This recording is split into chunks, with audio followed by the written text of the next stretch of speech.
football smothered and covered. My name is Barrett Sallee.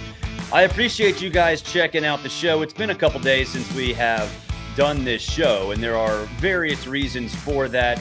Most notably, a lot of Braves stuff on my Braves Report podcast from the Atlanta Journal-Constitution. So I've been doing a lot of that, a lot of writing, and a lot of family stuff, good family stuff that I've had to deal with. So that I get to deal with, actually. It's a privilege. So it's been a couple of days, and the crew here at College Football Smothered and Covered deserve a little bit of time off anyway. But we're back, and we are here to cover the entire world of college football. And today we're going to do something that, if you listen to the SiriusXM show on Sunday morning, we had in terms of power rankings, and that is the power rankings of the best rivalry games of the 2024 season. And no, games like Alabama versus Georgia don't count. While that is a rivalry maybe over the last 10 years, it's nowhere close to what some of these other rivalries have become. So we will count down the top 5+1 rivalry games this year. Now, a reminder, this show brought to you BetOnline, your number one source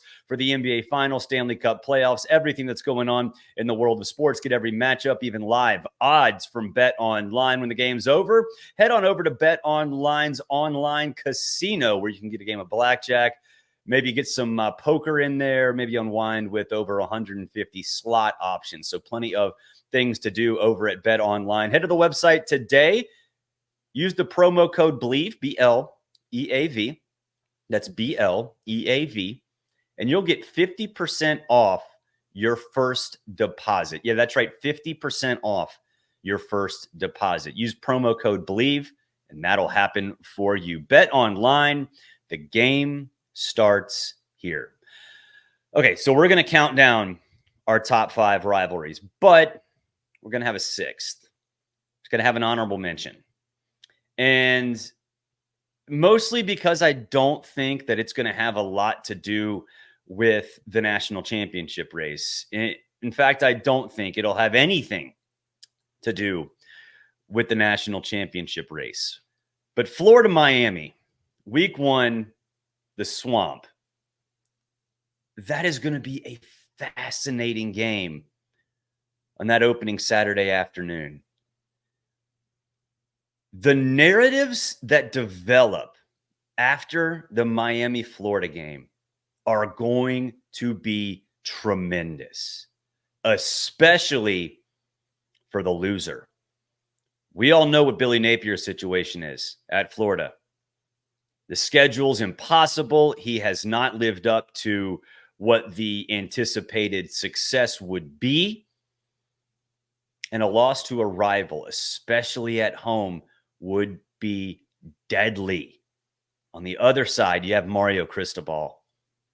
After what happened last year, lack of time management, all that stuff, you have a superstar quarterback, at least in theory. You've got a very experienced wide receiving core. You get a fantastic running back from Oregon State. This is supposed to be the year. And if it all crumbles in week 1, it's going to be a disaster. There's a fantastic X account called Message Board Geniuses, and it basically covers message board meltdowns. It's fantastic. Message Board Geniuses is going to have a field day with the loser of this game. And honestly, it's warranted. On the Miami side, if you don't beat a down Florida program, even on the road, when you've gone out and got one of, in theory, the top transfer quarterbacks, when you've gone out and got a 1,000-yard running back, when you have a path to the playoff, that actually is pretty open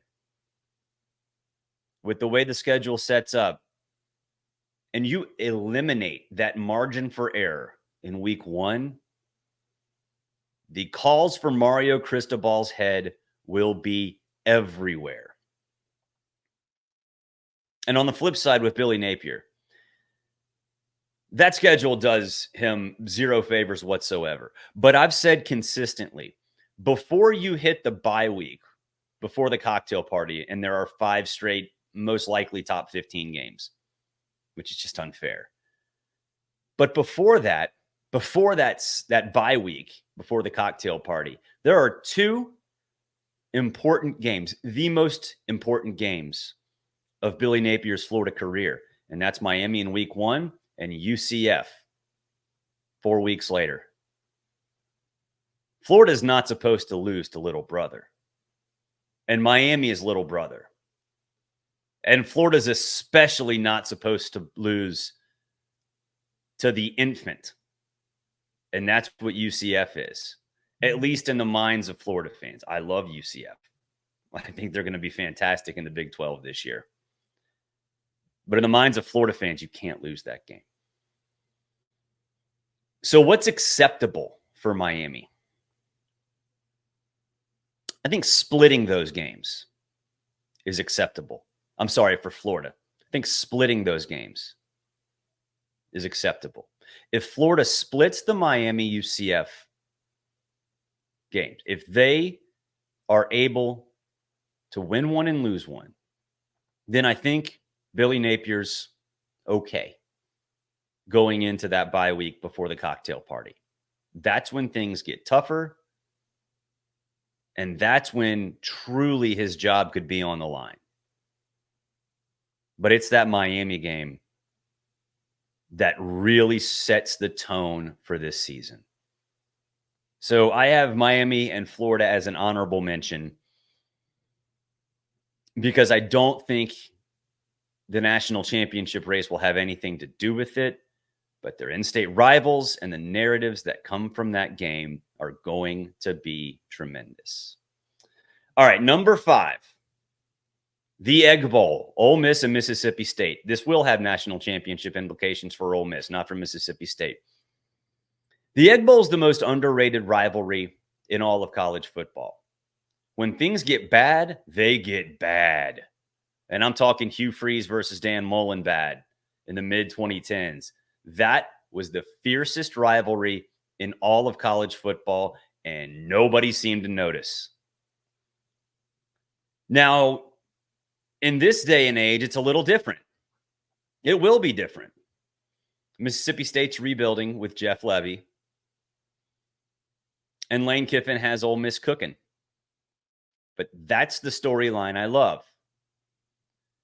Because little brother in Mississippi State has a Lane Kiffin protege running the program.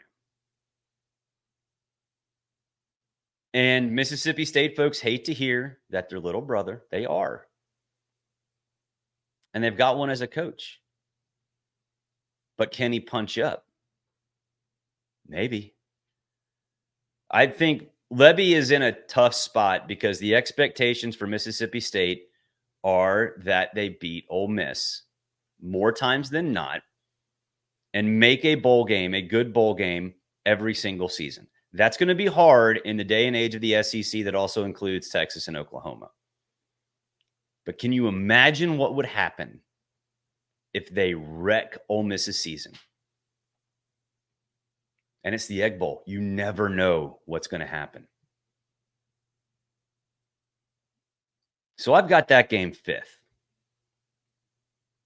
And we talked about this a lot on SiriusXM on Sunday morning. What should the expectation for Ole Miss be? The expectation should be to make the college football playoff. Lane Kiffin's gone all in. He's gone all in on the transfer portal, retaining players. The schedule sets up well. But that game could ruin everything. Mississippi State playing spoiler and ruining Ole Miss in the season in which Lane has gone all in will make for fascinating television. And obviously, we know how the schedule is worked out, and we're not going to see it on Thanksgiving night, which I'm okay with. I know they're going up against a Black Friday game, but it's going to be interesting. Can't wait to see that. 4th on my list, the Iron Bowl, Auburn versus Alabama. Usually this game's higher. Usually the Iron Bowl is higher in terms of the rivalries I'm most excited about. But this one is a little different. This one has much different storylines. Before, it was Gus Malzahn versus Nick Saban. Gus has had success. Then it was Brian Harsin versus Nick Saban. Brian Harsin took Alabama to 4 overtimes. Then it was Hugh Freeze, and now you have the 4th and 31 miracle. And now you have all of that stuff wrapped into a new coach for Alabama, a winner, a guy who has won everywhere, but he's never played in the SEC, and he's never seen a rivalry like the Iron Bowl. What are we going to get from Kalen DeBoer? If anybody tells you with any certainty, they're liars. So the mystery is going to be interesting. Auburn's not going to make the playoff. Auburn's not going to be in SEC championship contention when the Iron Bowl takes place a couple days after Thanksgiving. There's no way. Not with Peyton Thorne at quarterback. But for 60 minutes, can they be better than Alabama without the best coach of all time calling the shots? Absolutely they can, even in Tuscaloosa, because we just don't know what Alabama's going to be. So normally the Iron Bowl would be higher. But not this year. There are a lot of others. 3, in fact. I went to Auburn. I can count. I did math. That's about all I can do. Count to 5, or in this case, 6, because we added an honorable mention. But there are 3 games on top of the Iron Bowl that I am most excited about. Hey, you know what? Go to breakingt.com, breakingt.com/smothered and covered. This, my friends, is what you call a tease, because this is a Michigan shirt. If you're listening and not watching, business is finished.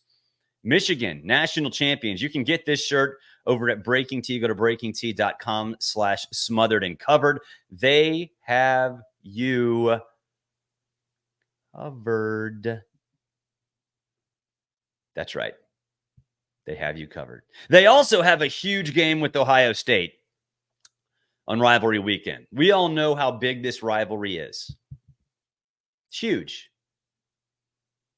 It's as big as the best rivalries in the country in terms of hate, in terms of intensity. Talking about the Iron Bowl, Army, Navy, all that stuff.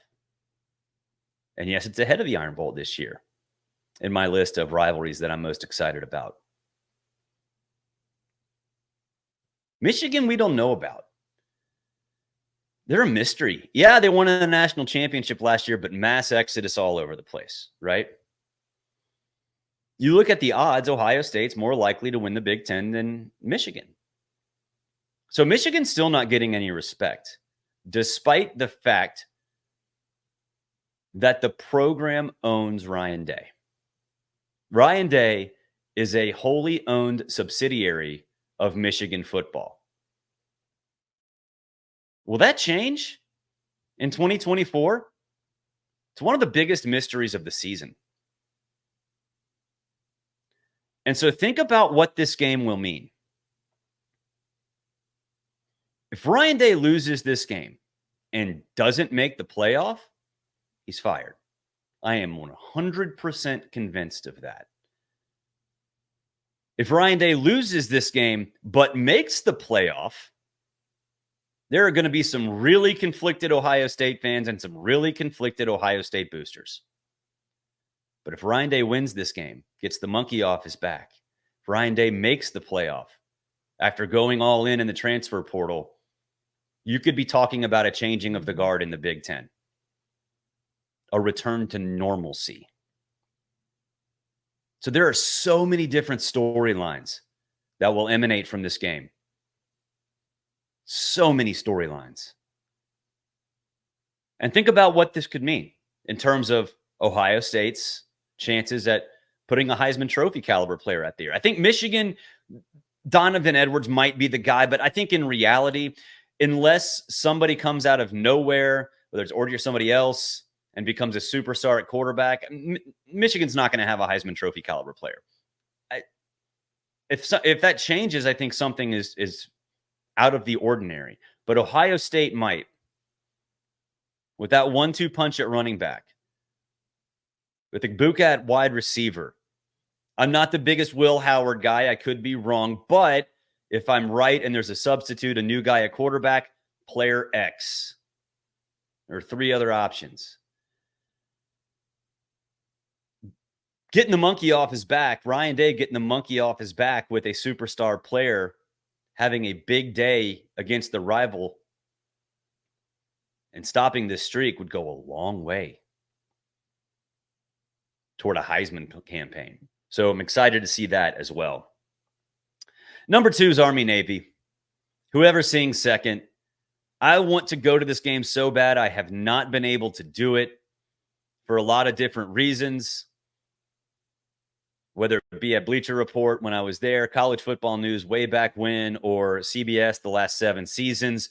There have been reasons why I haven't been able to go despite a lot of lobbying, especially 10 years ago-ish. But it means so much. That game means everything. You know, we can sit there and talk about how it doesn't have anything to do with the national championship race, and it doesn't, but it's got its own standalone spot. Everybody in the world watches that game. Sure, there are FCS games on before the Army-Navy game, and I think there are going to be NFL games on after. But everybody watches Army-Navy. The intensity between those players, it means everything for those 3 hours. Everything to those players, everything to those fans, those students in the stands. And then afterwards, they all come together. They both sing. And whoever sings second gets to have that moment forever. But then they all come together and do something that a lot of us can't even dream of, and that's defend this country. And so I'm most excited about Army-Navy basically in the preseason every year because we don't know how the season is going to shake out with other important games, right? It's the one that we know what it means right now. We know what it means in August. We knew what it meant in January. It never changes. And so that matters. And that's why I have it usually the top of my list in the offseason. However, it's not number 1 this year. Number 1 is Texas A&M. Rivalry weekend, something that we've talked about every offseason. Texas A&M wants Texas, but Texas is chickening out. Texas wants Texas A&M, but Texas A&M is chickening out. You have ADs passively aggressively going after each other in the media. You've got boosters spouting off on the rubber chicken circuit. Finally, we get it. Finally, we have this game. And no, I don't think Texas A&M is going to have much of a chance in the SEC race. I think Texas will. And you can bet your bottom, top, and middle dollar that Texas A&M remembers that walk-off field goal from 2011 that ended the rivalry for 12 years. And they want revenge in the same place in which it happened. And can you imagine what would happen if at the same time they were spoilers and could knock Texas out of the SEC race, out of the college football playoff race? Maybe you ruin Quinn Ewers' Heisman campaign. Welcome Mike Elko into the SEC and welcome him to the program officially as a legend. They book in Notre Dame with Texas. What a debut for Mike Elko. It might not matter what happens anywhere else, but what a debut.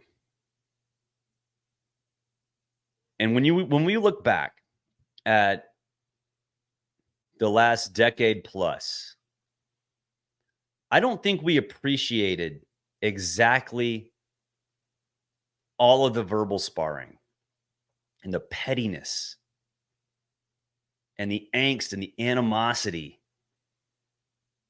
That's what college football is all about, man. It's about being able to argue, being able to tell that man at the other end of the office that he sucks, and him telling you that you suck. But you're not going to get into a fight. It's just all about passion.